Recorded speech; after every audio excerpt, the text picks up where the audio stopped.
ইবনে মাজাহ শরীফের 2 নম্বর খণ্ড, পৃষ্ঠা নম্বর 226, হাদিস কালা তিরমিজি ও মিশকাতেও পাওয়া যায়।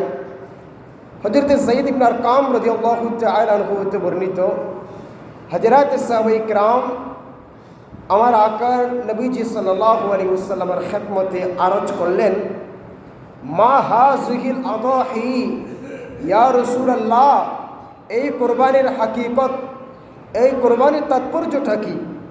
আমার নবীজি সরকারে মদিনা সাল্লাল্লাহু আলাইহি ওয়াসাল্লাম ইরশাদ করছেন, সুন্নাতু আবিকুম ইব্রাহিম আলাইহিস সালাম, এই কোরবানিটা হলো তোমাদের পিতা সাইয়েদনা ইব্রাহিম আলাইহিস সালামের সুন্নাহ। একটু জোরে বলুন সুবহানাল্লাহ।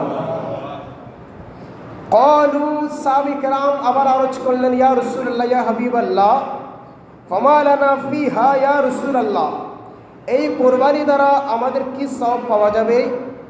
নবীজি আবার বলেন, ক্বাল, নবীজি ইরশাদ করছেন, বিকুল্লি শা'রাতিন হাসানাতুন, কোরবানির পশুর প্রত্যেক পশমের মোকাবেলায় একটি করে নেকি পাওয়া যাবে।